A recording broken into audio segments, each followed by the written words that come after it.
Be phenomenal every day. Halo guys, kembali lagi ya bersama saya di video analisa saham mingguan. Hari ini tanggal 12 November 2021. Seperti biasa saya akan mengulas untuk market selama seminggu kemarin dan juga untuk seminggu ke depan. Nah, untuk introduction kali ini saya ingin sharing ya. Karena saya dalam minggu ini ada berbincang-bincang dengan salah seorang trader juga, dan saya menemukan hal yang cukup menarik ya. Jadi begini, biasanya kan kalau di lingkungan trader kan kita bertanya ya, gimana untuk minggu ini? Apakah sudah untung? Berapa persen keuntungannya? Nah, saya sempat menanyakan hal itu, kemudian dia menjawab bahwa keuntungannya kurang lebih ya, misalkan 15-20% ya. Terus saya bertanya, itu kan besar sekali ya, dari mana? Kemudian dia menjelaskan ada salah satu saham yang naik cukup tinggi ya, sampai arah seperti itu. Jadi dia mendapatkan keuntungan dari sana. Terus saya tanyakan ke dia bahwa apakah portonya itu hanya satu itu saham saja ataukah banyak? Nah, ternyata dia bilang, oh enggak, sebenarnya portonya itu ada beberapa macam saham. Namun yang naik itu yang saham yang arah itu. Nah, dari situ saya langsung berpikir bahwa, oh ternyata ada juga trader itu yang berpikir seperti ini ya. Misalkan dia punya porto isinya 10 saham. Katakanlah 6 saham itu loss, 4 saham itu profit ya. Terus dia itu hanya melihat itu yang profit saja. Jadi dia asumsinya yang profit ini ketika naik, nah itu adalah menjadi keuntungan portonya. Padahal kalau menurut saya pribadi seharusnya kita itu melihat dari keseluruhan portonya. Misalkan nih di satu porto itu kita masukkan uang katakanlah 100 juta ya. Nanti di akhir bulan kita harus menghitung 100 juta yang kita masukkan di porto itu menjadi berapa secara equity-nya ya. Nah, apakah menjadi 105 juta, 110 juta atau bahkan berkurang. Nah, selisihnya itu baru kita bisa katakan sebagai profit ya. Jadi kita nggak bisa menghitung profit itu karena ada satu saham yang kita beli plus, tapi yang lagi floating minus itu nggak dihitung. Tidak seperti itu. Nah, saya akan memberikan contoh untuk salah satu portfolio yang saya kelola ya.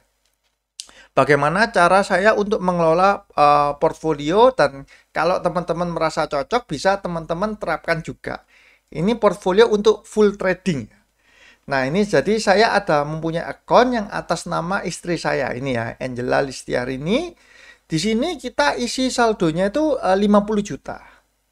Nah, saldonya 50 juta tidak terlalu besar ya. Namun karena nominalnya tidak terlalu besar, saya bisa membeli saham-saham yang dalam tanda kutip itu gorengan lah ya. Jadi ini porto yang nominalnya kecil, jadi sahamnya itu saham-saham yang high risk semua. Seperti itu. Nah, cara saya mengelola adalah saya anggap porto ini seperti bisnis, teman-teman. Jadi, karena dalam trading itu kan kita seperti berdagang ya, kita beli dan jual. Tentu saya juga berharap ada return bulanan.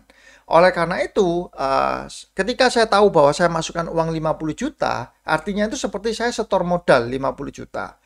Nanti di akhir bulan saya akan menghitung market value-nya itu berapa ditambah dengan cash balance. Jadi market value itu adalah nilai saham saat ini ditambah dengan cash balance, itu uang yang ready ya. Dana cash yang ready. Kalau seperti ini contohnya kan 32-an ditambah 23, artinya ada 55 juta. Nah, dari 50 juta menjadi 55, saya tahu bahwa porto ini itu sedang plus 5 juta. Statusnya floating profit 5 juta. Seperti itu. Nah, biasanya kalau akhir bulan, katakanlah portonya plus 5 juta, akan saya withdraw. Nah, withdraw-nya biasanya sekitar 4 jutaan ya, untuk ya tambahan uang jajan untuk istri saya lah. Dari situ ya. Nah, di sini kita teman-teman bisa melihat juga bahwa untuk profit di sini di Sukor ini kan selama 1 tahun ya, dari 1 Januari itu 27 jutaan. Nah, karena saya withdraw terus ya 4 juta, 4 juta. Tapi kalau misalkan dalam 1 bulan itu minus ya, katakanlah dari 50 terus turun menjadi 48 atau 47, maka saya tidak akan top up. Jadi saya akan berusaha untuk mentradingkan supaya portonya itu kembali ke atas 50 juta. Baru kalau sudah minimal 54 juta, baru saya withdraw 4 jutanya. Sehingga saldonya itu di sini itu adalah minimal 50 juta. Seperti itu cara saya untuk mengelola porto. Nah, mengapa kok harus di withdraw? Karena kalau saya pribadi melihat, misalkan kita kelola porto ini ya, tapi kita tidak pernah mem-withdraw sama sekali, sebenarnya kita ini belum bisa dikatakan cuan loh. Kenapa? Karena kita ini masih floating, floating profit namanya. Tapi begitu kita withdraw, itu artinya kita sudah realisasikan keuntungannya. Nah, kalau misalkan dananya itu terus mengendap di portfolio, nanti kan kita misalkan belikan saham, nanti bisa minus lagi, seperti itu. Jadi itu masih floating ya, nggak belum terrealisasi keuntungannya. Jadi saya membiasakan untuk akun yang ini ya, untuk akun yang akun mini lah ya. Saya bisa bilang ini akun mini saya withdraw terus untuk sebagai tambahan lah ya, tambahan untuk uang jajan istri. Nah, ini contoh historical transaksinya ya, sejak tanggal 1 Januari 2021 hingga tanggal 12 November. Nah, teman-teman bisa melihat ini full untuk trading ya. Akun saya dari bulan Januari, terus ini lompat ya ke Maret, ada kadang sempat saya hold, yang Februari itu saya nggak ada transaksi, April, Mei, Juni, nah seperti ini. Terus sampai bulan November. Nah, transaksi terakhir saya itu ini ya di film ya, buy 486, terus sell 505, sebelumnya ada sell di Suparma seperti ini. Nah, ini adalah cara saya untuk mengelola portfolio trading. Seperti itu. Jadi saya bisa merasakan, oh ini loh, dari hasil tradingnya itu ada keuntungan yang benar-benar dirasakan. Tidak hanya berputar di portfolio saja. Nah, itu untuk introduction hari ini ya. Selanjutnya saya akan membahas untuk pergerakan IHSG. Nah, IHSG di hari Jumat ini ditutup di level 6651 ya, atau minus 0,6%. Untuk selama satu minggu IHSG ini pergerakannya cukup fluktuatif ya, dia habis naik terus turun. Nah, di hari Jumat ini mengecewakan ya, dia turun. Untuk asing sendiri, hari Jumat ini ada net buy 39 miliar di pasar reguler ya. Dan selama satu minggu ini asing masih masuk 1,9 triliun di regular market. Saham-saham apa saja yang dimasukin oleh asing itu kita bisa lihat di sini ya. Dari tanggal 8 hingga 12 seminggu ini asing paling banyak masuk di BCA, Arto, Kalbe Farma, Bukalapak, dan Astra. Ini adalah top 5-nya ya. Paling besar ini BCA hampir 1 triliun ya. Yang paling banyak dijual oleh asing yaitu Telkom, Adaro, Indofood, Java, United Tractor. Namun angkanya tidak terlalu signifikan ya. 200 miliar, 90 miliar, 80 miliar, jadi tidak terlalu signifikan. Lebih banyak yang ini, buy-nya kan hampir 1 triliun, 300, 200, jauh lebih besar yang asing masuknya. Seperti itu. Untuk pergerakan batu bara kembali mengalami koreksi ya, di angka 147 sekarang. Nah, ini kita lihat ya, kedepannya pun sudah semakin berkurang ya harga pergerakan dari batu baranya. Untuk analisa yang minggu lalu, ini saya sharingkan. Nah, ini ya, di sini ini yang 6 November. 6 November yang metode BNF ada saham AYLS, Bata, Digi, UVCR. Yang naik adalah AYLS dan UVCR. Bahkan yang AYLS ini naiknya luar biasa ya, teman-teman bisa lihat di chartnya di sini ya. Nah, ini sampai arah-arah seperti ini, gila. Tapi saya nggak beli sih. Yang untuk saham-saham yang ada di metode BNF yang minggu lalu saya nggak ada yang masuk sama sekali. Nah, untuk technical and broker summary, Semen Gresik terkena trailing stop ya. Terkena trailing stop, jadi dia turun di level 9.500-an kalau nggak salah terakhir closingnya ya. 9550 ya. Sorry, 9425 Semen Gresik 9425. Nah, ini sudah terkena trailing stop. Terus ada TAPG sideways, nggak kemana-mana. IPCC juga sama harganya. Film. Nah, film ini saham yang jarang saya masukkan ya. Tapi di minggu lalu saya melihat ini cukup menarik. Ada pergerakan ya. Pergerakan di saham ini. Dan ternyata memang betul dia naik ya. Up. Sudah tembus target 520 ini sudah kecapai. Terus untuk saham ASA juga naik kembali ya. Laporan keuangannya terakhir dirilis juga bagus ya, dia up. Telkom dia turun dan ada BBTN naik, tapi naiknya tidak terlalu signifikan untuk saham Bank BTN. Nah, untuk minggu ini 12 November ya, di hari Jumat ini yang masuk dalam metode BNF adalah Digi dan Pol ya. Nah, kalau dua saham ini sih saya juga rasanya nggak masuk lagi ya untuk metode BNF ini. Untuk secara technical and broker summary, yang pertama ada film ya. Harga terakhir 505, kondisi uptrend, ada big accumulation dengan target 545. Coba kita lihat secara chartnya ya. Saham film ini ada pergerakan di minggu lalu dan ternyata benar naik ya di minggu ini. Terus di satu minggu kemarin ada akumulasi yang cukup besar dari IF ya. Broker IF sebanyak 6,2 miliar. Nah, ini yang saya tarik ya. Untuk pergerakan dari film masih uptrend dia. Semoga masih berlanjut untuk minggu depan ya. IF adalah broker pengereknya ya. Broker pengerek dari film. Big accumulation ya. Targetnya saya pasang di level 545. Next ada saham ASA. ASA saya masukkan kembali. Sini. Nah, ini chartnya ya. Minggu lalu saya bilang bahwa ini risk rewardnya juga menarik ya. Karena dia ada di titik supportnya. Kalau misalkan dia naik bisa dia kenaikannya lumayan. Tapi turun kita bisa batasin mungkin sekitar 3% saja. Nah, ternyata dia juga mengalami kenaikan. Closingnya cakep ya hari Jumat ini naik 4,42% di level 3540. Jadi ASA masih sideways, ada big distribution dari siapa nih? ZP ya. Maybank Kim Eng 26,5 sama Trimegah 24,7. Yang beli adalah KZ dan PDYP. Ini saya tetap masukkan dengan target di level 3780. 3780 adalah resisten ini. Nah, ini 3780 ya.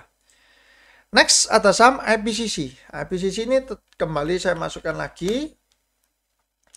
Kondisinya masih sama seperti kemarin ya. Dia ada di dekat di area support. Ini teman-teman bisa melihat ya, dekat di area support. Dan kalau memang dia nanti berhasil bangkit ya, ini cukup jauh. Rewardnya itu cukup jauh dengan risk yang pendek. Jadi tetap saya masukkan kondisi sideways. Secara broker summary ada distribusi dari SQ. SQ ini BCA ya. Coba SQ BCA Sekuritas ingat saya. Bentar ya, coba saya cek. SQ. Oh ya, SQ BCA Sekuritas. Distribusi sebanyak 1,5 M, yang beli BK, JP Morgan 1,4 M ya. Yang nomor 2 top sellernya adalah Mandiri, 1,1 M, bayarnya KK, Philips Sekuritas 727 juta. Sebenarnya nggak terlalu berbeda jauh ya, antara yang akumulasi dengan distribusi. Selisihnya tidak berbeda jauh. Untuk IPCC. Next ada saham JSMR atau saham Jasa Marga. Coba kita cek ya sekilas untuk secara teknikalnya. Saham JSMR, nah ini dia ada bentuk ini ya, garis panjang di sini terus ada kenaikan. Ini kalau teman-teman sering mengikuti video saya suka dengan candle yang seperti ini ya, ada garis panjang, artinya dia ada mengalami penurunan tapi closingnya dia ditarik naik. Nah terus ya di hari Jumat ini dia naik ya, naik cukup bagus. Nah ini semoga dia akan uptrend ya. Ada big distribution dari siapa nih? PD itu adalah Indo Premier ya. CC Mandiri Sekuritas 13,8 8,6. Yang beli Maybank Kim Eng, CS dan MG ya. Targetnya saya pasang di level 4.500 untuk Jasa Marga. Next ada saham Bank BCA. BCA ini asing masuk terus ya. Pergerakannya saya kasih lihat sebentar. Daily stock foreign BBCA. Nah, kalau di Sukor kita bisa melihat seperti ini ya. Jadi pergerakan daily dari foreign. Nah ini ya. Hijau dengan nominal yang cukup besar ya, 39 miliar, 137, 330, 393, hijaunya banyak. Terus ada di Jumat ini keluarnya cuma sedikit sekali ya. Jadi sudah ada akumulasi yang cukup besar di 1 minggu ini untuk saham BCA oleh asing ya. Makanya kita bisa melihat chartnya yang garis biru foreign flow ini BCA-nya asingnya masuk ya. Nah, di saat seperti ini justru sahamnya tertekan ya. Di hari Jumat ini dia turun 1,95%. Nah, kalau teman-teman mau save itu mungkin bisa masuk ya. Kalau misalkan ada tekanan jual dari lokal lagi di minggu depan itu teman-teman bisa masuk di range 73 ini ya, 7350-an. Ini mungkin lebih aman ya untuk tradingnya. Nah, karena asingnya pun masih masuk di saham ini ya.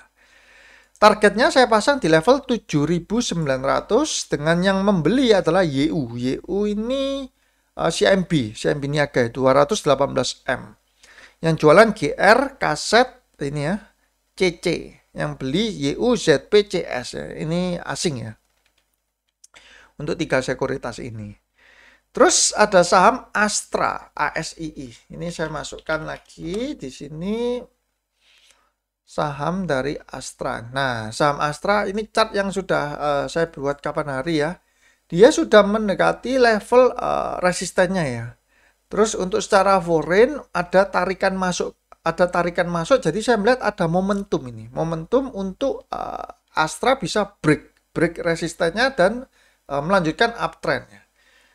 Targetnya saya pasang di level 6.500, chartnya masih sideways ya. Untuk broker summary masih akumulasi oleh CC 124M, ZP 118M ya.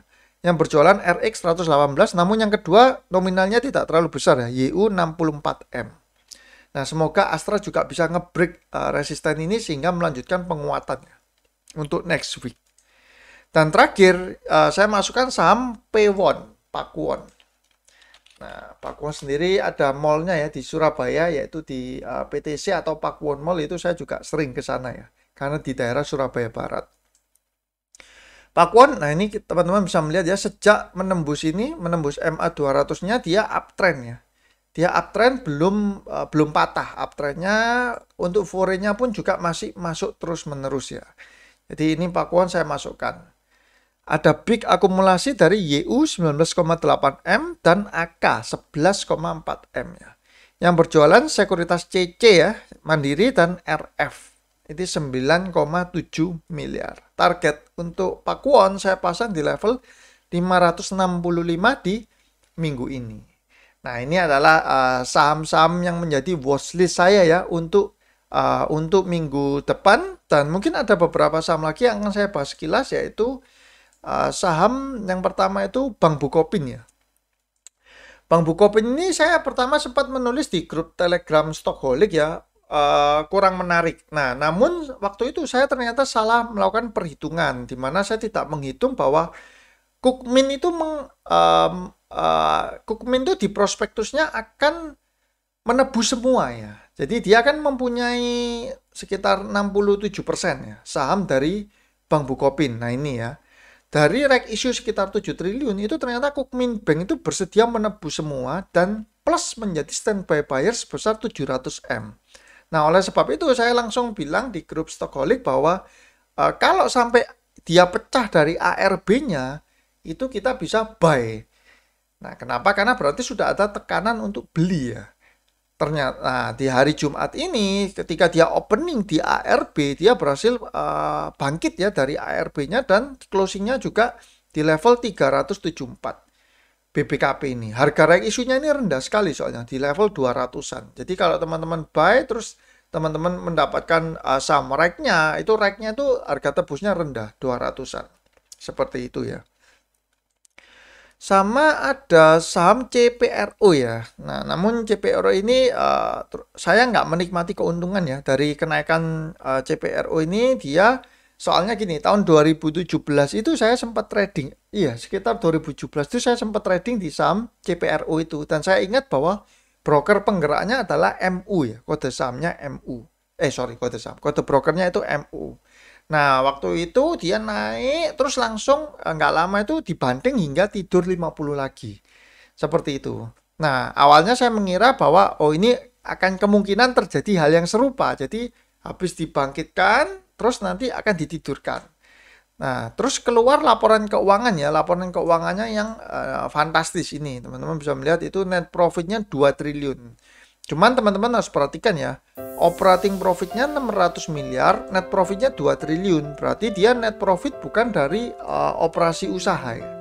Ini pasti operating profit dari kegiatan yang lainnya, entah itu investasi atau habis jual sesuatu, seperti itu untuk net profitnya.